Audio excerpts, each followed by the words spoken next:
गंगा मई की बेटियां। Upcoming twist की शुरुआत उस दिन से होती है जिस दिन पूरे घर में शादी की तैयारियां अपने चरम पर होती हैं। ढोल नगाड़ों की आवाज, रंगीन साड़ियों की चमक और रिश्तेदारों की चहल पहल के बीच एक अनकहा डर भी हवा में घुला हुआ है। सहाना दुल्हन के जोड़े में सजी आईने के सामने बैठी है, लेकिन उसकी आंखों में खुशी नहीं बल्कि बेचैनी और डर साफ झलक रहा है। वह मुस्कुराने की कोशिश करती है, पर दिल के भीतर कहीं कुछ टूट सा रहा है। दूसरी तरफ मुरली है, जो बाहर से शांत दिखने की कोशिश कर रहा है, लेकिन भीतर से पूरी तरह बिखरा हुआ है। वह जानता है कि सहाना की यह शादी उसकी मर्जी से नहीं हो रही।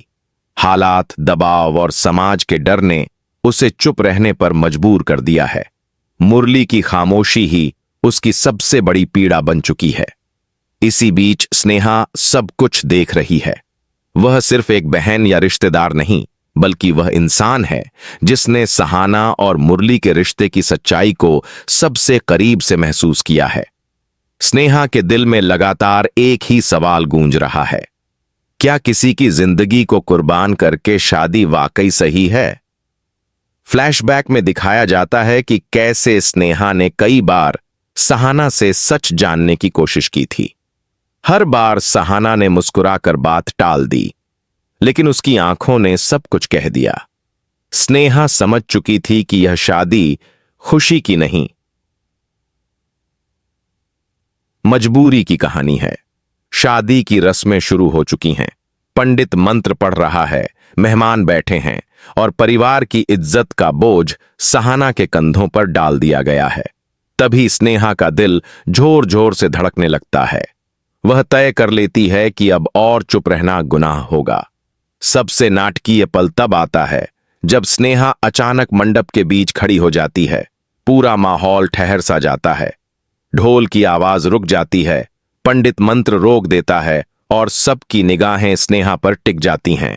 उसकी आवाज कांपती नहीं, बल्कि पहले से ज्यादा मजबूत होती है। स्नेहा साफ शब्दों में कहती है, यह शादी नहीं हो सकती। पूरा घर सन्न रह जाता है। सहाना की मां की आंखों में गुस्सा है। कुछ रिश्तेदार फुसफुसाने लगते हैं और समाज की इज्जत का हवाला दिया जाने लगता है, लेकिन स्नेहा पीछे हटने वाली नहीं होती। वह सहाना की तरफ देखती है और उससे एक ही सवाल करती है, क्या तुम खुश हो? सहाना की आंखों से आंसू बहने लगते हैं। यही वह पल है जब सालों का दबा हुआ सच बाहर आ जाता है। वह पहली बार स्वीकार करती है कि वह इस शादी के लिए तैयार नहीं है। उसकी आवाज टूटती है, लेकिन सच साफ होता है। अब स्नेहा मुरली के पास जाती है।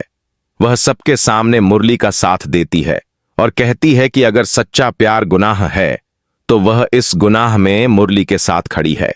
मुरली की आंखों में पहली बार राहत दिखाई देती है। उसे एहसास होता है कि वह अकेला नहीं है। घर में हंगामा मच जाता है।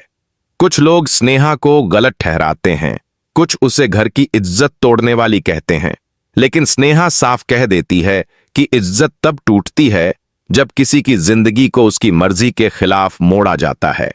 यहीं गंगा माई की छवि उभर कर आती है, एक ऐसी मां जो हमेशा अपनी बेटियों के सच और हक के लिए खड़ी रही है। स्नेहा को लगता है कि वह गंगा माई की ही सीख पर चल रही है।